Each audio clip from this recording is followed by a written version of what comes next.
बाबरी मस्जिद के शहीद हो जाने के बाद कुछ ऐसा वाकया या कुछ ऐसा करिश्मा नजर आया जिसकी गवाही जो है कोई गैर मुसलमान दे रहा है। अगर कोई मुसलमान देता तो शायद ये बोला जा सकता है कि ये जो है झूठी बातें हैं या झूठी अफवाह है, लेकिन ये इस वीडियो में ये दावा किया जा रहा है कि कोई गैर मुसलमान जो इस दावे को पूरे प्रूफ के साथ ये साबित कर रहा है कि बाबरी मस्जिद का कुछ बहुत बड़ा करिश्मा इसमें देखने को मिला है, और वो भी एक प्रूफ के साथ बताया जाएगा। तो अस्सलाम वालेकुम, welcome back to my another video reaction. तो आज का वीडियो रिएक्शन का टॉपिक है बाबरी मस्जिद का करिश्मा, या फिर बोल सकते हैं कि अल्लाह का कोई करिश्मा। तो चलिए देखते हैं इस वीडियो में कि क्या ऐसा बाबरी मस्जिद की करिश्मा जो है हम सबको नज़र आई है शहीद हो जाने के बाद। तो देख लेते हैं, उसके बाद आगे की बात करते हैं। तो चलिए पहले वीडियो को स्टार्ट कर लेते हैं। भाइयों, आज आप सभी के लिए बाबरी मस्जिद के हवाले से बाबरी मस्जिद का करिश्मा कह दीजिए या अल्लाह का एक बहुत बड़ा करिश्मा कह दीजिए कि जिसको सुनने के बाद ये यकीनन हर मुसलमान खुशी से झूमने वाला है। तो वो कौन सा करिश्मा सामने आया है कि जिसका जानना हर मुसलमान के लिए ज़रूरी है, और कौन कौन चाहता है कि बाबरी मस्जिद क़यामत तक वही रहेगी, वो इस वीडियो को लाइक करके कमेंट में अल्लाहू अकबर ज़रूर लिख दे। और इस वीडियो को पूरा देखना हर मुसलमान को ज़रूरी है। और इस बाबरी मस्जिद की करिश्मे की गवाही मेरे प्यारे मुसलमान भाइयों, मुसलमानों ने नहीं गैर मुस्लिम इसकी गवाही दे रहे हैं। इसीलिए ये वीडियो ज़्यादा ख़ास है मेरे प्यारे मुसलमान भाइयों। शुरुआत से हम आपको बताते हैं कि ये कैसे बनी, फिर क्या क्या हादसात पेश आए, इसी बीच में क्या क्या देखने को मिला। मेरे प्यारे मुसलमान भाइयों, आप सभी को बता दूँ, बाबरी मस्जिद की जो तामीर हुई वो बाबर के द्वारा हुई, और आप सभी को बता दूं बाबरी मस्जिद की जो तामीर हुई वो 1527 में हुई थी। तो मेरे प्यारे दोस्तों, लगातार 465 साल बाबरी मस्जिद लगातार अपनी जगह पर खड़ी रही, यकीनन बरकरार रही। लेकिन 1992 में कुछ राजनेताओं ने अपनी सीट को गर्म करना चाहते थे, उसी बुनियाद पर बाबरी मस्जिद को शहीद करवा दिया, और जिसकी वजह से ना जाने कितना बड़ा नुकसान देखने को मिला, ये हम सभी जानते हैं। यानी बड़े बड़े हादसात देखने को मिले कि जिसको देखकर यकीनन रूह कांप जाती है। मेरे प्यारे मुसलमान भाइयों, वो जो राजनेता थे उन्होंने अपनी सीट को गर्म करने के लिए बाबरी मस्जिद को शहीद करवा दिया, लेकिन उनकी इस गलती की वजह से ना जाने कितने मासूम बच्चों की जानें चली गई। ये बड़े अफसोस का मकाम है। मेरे प्यारे मुसलमान भाइयों, बाबरी मस्जिद के हवाले से अगर बात की जाए तो इतिहास में सबसे बड़ा और लंबा अगर कोई केस चला है तो यकीनन नज़र में जो आता है वो बाबरी मस्जिद का ही केस है। और मेरे प्यारे दोस्तों, आखिरकार 2019 में इसका फ़ैसला आ ही गया। और जैसा कि आप सभी को पता है कि बाबरी मस्जिद की जो ज़मीन थी वो हिंदू संगठन को दे दी गई। इसके अलावा बाबरी मस्जिद की जगह 5 एकड़ ज़मीन दी गई। अयोध्या में मुसलमानों को ये मुसलमानों के हक़ में 5 एकड़ ज़मीन दी कि जहाँ पर मुसलमान चाहे मस्जिद बनाए या कुछ और बनाए। मेरे प्यारे मुसलमान भाइयों, इस 5 एकड़ ज़मीन को लेकर कोई भी मुसलमान खुश नहीं था, लेकिन सुप्रीम कोर्ट का जो फैसला था उस फैसले को मानते हुए उन्होंने उस ज़मीन को स्वीकार कर लिया। और मैं आप सभी को बता दूं, उस 5 एकड़ ज़मीन के ऊपर हॉस्पिटल भी बनने जा रहा है, साथ ही साथ एक मस्जिद भी बनने जा रही है। अब हम करिश्मे के हवाले से बात कर लेते हैं, जो एक बहुत बड़ा करिश्मा था, और वो देखने को मिला है अयोध्या के अंदर, यानी उस जगह जहाँ पर बाबरी मस्जिद को शहीद किया गया, उसी सरजमीन के ऊपर जहाँ पर मस्जिद थी। मेरे प्यारे मुसलमान भाइयों, ये राज या अल्लाह की कुदरत सामने नहीं आती अगर बाबरी मस्जिद शहीद नहीं होता। मेरे प्यारे मुसलमान भाइयों, आप सोचें इस चीज़ को, लगातार 465 सालों से जिस जगह पर बाबरी मस्जिद खड़ी हुई थी वो जगह कोई मामूली जगह नहीं थी। यानी मेरे प्यारे दोस्तों, मस्जिद की जगह पर राम मंदिर बनाने के लिए उस ज़मीन की खुदाई की गई। तो मेरे प्यारे दोस्तों, 200 फीट गहराई में एक नदी सामने आई है। यानी बाबरी मस्जिद के अंदर कोई आधुनिक टेक्नोलॉजी का इस्तेमाल नहीं किया गया था, और नीचे नदी होने के बावजूद, रेतीली ज़मीन होने के बावजूद उसके ऊपर लगातार 465 साल से बाबरी मस्जिद वहीं पर खड़ी थी। ये अल्लाह का एक बहुत बड़ा करिश्मा ही है।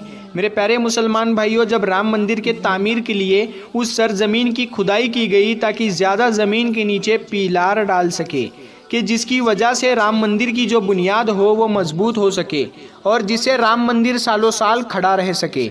लेकिन जब बाबरी मस्जिद के नीचे खुदाई की गई तो मालूम ये पड़ा कि इसके नीचे पिलार भी खड़े नहीं हो सकते। यानी मेरे प्यारे दोस्तों, रेतीली ज़मीन होने की वजह से और नदी होने की वजह से अगर पिलर खड़े किया जाए तो वो धंस जाएगा और आखिरकार उन लोगों को काम रोकना ही पड़ गया। ये बात मैं अपने तरफ से बनाकर नहीं बता रहा हूँ। हो सकता है बहुत से लोग ये बात कहेंगे कि आपने कुछ प्रूफ नहीं दिखाया, तो मैं आप सभी को प्रूफ के नाम पर स्क्रीनशॉट दिखा रहा हूँ और बाकायदा अगर आप चाहे तो इस न्यूज़ चैनल के ऊपर जाकर भी सुन सकते हैं।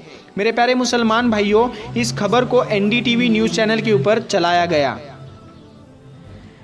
इसके अलावा बहुत सारे न्यूज़ चैनल के ऊपर भी चलाया गया है, जिसके अंदर साफ तौर से ये बताया गया है कि ये चीज़ के राम मंदिर का काम रुक चुका है सिर्फ इस वजह से कि जहाँ पर बाबरी मस्जिद थी उसकी सरजमीन के नीचे नदी है, रेतीली ज़मीन है कि जिसकी वजह से पिलर खड़े नहीं हो पा रहे हैं। और मेरे प्यारे दोस्तों, ये बड़ी गंभीर समस्या आने के बाद वहाँ जितने भी लोग मौजूद थे, जितने भी इंजीनियर मौजूद थे, वो सभी के सभी दंग रह गए और वो यकीनन परेशान होकर रह गए, जिसकी वजह से उन्हें काम तक रोकना पड़ गया है। और मेरे प्यारे दोस्तों, दुनिया भर से कई बड़े बड़े इंजीनियर आ रहे हैं राम मंदिर की तामीर के लिए, लेकिन जब ये बड़ी समस्या सामने आई तो यकीनन हर कोई परेशान है कि कैसे ज़मीन के नीचे प्लेट डाली जाए कि जिसकी वजह से राम मंदिर की जो बुनियाद हो वो मजबूत हो सके। मेरे प्यारे मुसलमान भाइयों, इन्नल्लाह अला कुल्ली शैइन कदीर, अल्लाह हर शय के ऊपर कादिर है और वो जो करता है वो यकीनन बेहतर ही करता है। मेरे प्यारे दोस्तों, सोचने वाली बात यह है कि अगर बाबरी मस्जिद शहीद ना होती तो क्या ये बात मालूम पड़ सकती कि ज़मीन के नीचे नदी जारी है और बाबरी मस्जिद जिस जगह पर खड़ी है उसके नीचे नदी गुजर रही है। मेरे प्यारे दोस्तों, ये कुदरत का एक बहुत बड़ा करिश्मा ही है कि नदी के ऊपर बाबरी मस्जिद जो थी वो यकीनन 465 सालों तक बरकरार रही। अगर उसको शहीद ना किया जाता तो ना जाने कितने हज़ारों सालों तक वो वैसे ही रहती। लेकिन बहरहाल जो हुआ वो अच्छा नहीं हुआ। लेकिन मेरे प्यारे दोस्तों, बड़ी ताज्जुब वाली बात है कि मेरे प्यारे दोस्तों, एक नदी के ऊपर लगातार 465 सालों से बाबरी मस्जिद वहाँ राज कर रही थी, लेकिन उसको कुछ नहीं हुआ।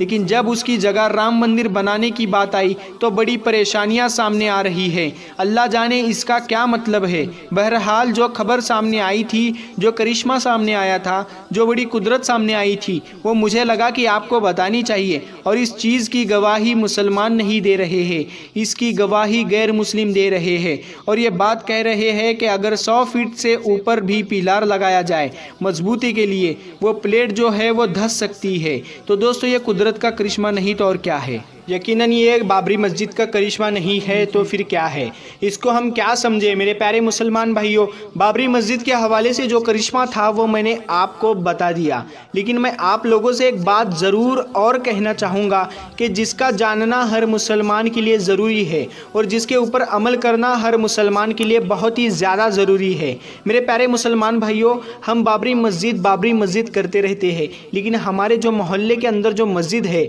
वो वीरान हो रही है। कभी उसके बारे में सोचा है? नहीं सोचा ना, क्योंकि मेरे प्यारे दोस्तों, हमारे पास वक्त ही नहीं और हमें चाहिए बाबरी मस्जिद। मेरे प्यारे मुसलमान भाइयों, अल्लाह के वास्ते पहले अपने मोहल्लों की मस्जिदों को आबाद करो। अगर देखें हम अपनी मस्जिदों को जाकर तो 1 से 2, 2 से 4, 4 से 5 सफ़े मिलती है, लेकिन दोस्तों होना क्या चाहिए था। नमाज तो यकीनन हर मुसलमान पर फ़र्ज़ है, 2 टाइम की भी नमाज यकीनन माफ़ नहीं है, लेकिन बावजूद जो हमारे मोहल्ले के मस्जिदें होती है वो 5 टाइम वीरान रहती है, 1 या 2 सफ़े नज़र आती है। लेकिन मेरे प्यारे दोस्तों, जब जुमे के दिन तो पूरी मस्जिद भरी हुई नज़र आती है और यहाँ तक के बाहर जो रास्ते होते हैं वो जाम नज़र आते हैं। जो तादाद जुम्मे के दिन रहती है वही तादाद अगर जुम्मे की नमाज़ पढ़ने के लिए होती, रोज़ाना की नमाज़ पढ़ने के लिए होती, तो प्यारे दोस्तों बाबरी मस्जिद शहीद नहीं होती।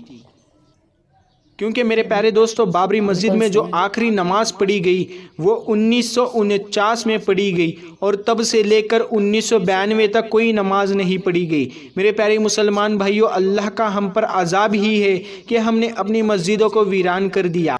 हम अपनी मस्जिदों के अंदर नमाज की अदायगी नहीं करते हैं और मुंह पे हमारे सिर्फ बाबरी मस्जिद लगा रहता है। क्या हमारे बाबरी मस्जिद कहने से अल्लाह राज़ी हो जाएगा?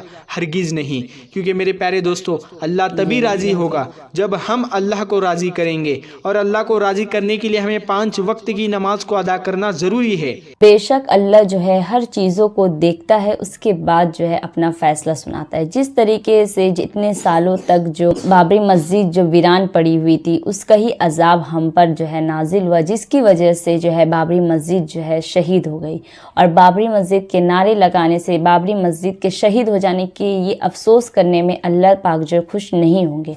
अल्लाह को खुश करना है तो 5 वक्त की नमाजों की जो पाबंदी होती है उसे आप सबको फॉलो करना पड़ेगा। आप सबको क्या, हम जितने भी मोमिन हैं वो उन सबको जो है इन बातों का एहतराम करना बहुत ही ज़्यादा ज़रूरी है। अगर ये चीज़ जो शहीद हुई उसके बाद भी अल्लाह पाक ने हम पर एक ऐसा मैसेज दिया है जिसे हम देखें और अभी भी ये समझे कि अल्लाह जो है बेशक हर चीज़ों पर जो है नाजिल है और हर चीज़ों को वो देखता है, उसके बाद अपना फ़ैसला सुनाता है। तो ये जो है एक अल्लाह का करिश्मा हम लोग बोल सकते हैं, या फिर बाबरी मस्जिद का कोई ऐसा करिश्मा जिसे हम बता सकते हैं। और बहुत अच्छी बातें बताई हैं इस वीडियो में, जो कि नूरी हदीस का ये वीडियो था। इसका चैनल का लिंक जो है मैं डिस्क्रिप्शन में डाल दूँगी, आप वहाँ से भी जा करके चेकआउट कर सकते हो। तो बस इजाज़त दीजिए, फिर मिलते हैं एक नई वीडियो रिएक्शन के साथ। तब तक के लिए अल्लाह हाफिज़, दुआ में याद रखिएगा। Bye bye.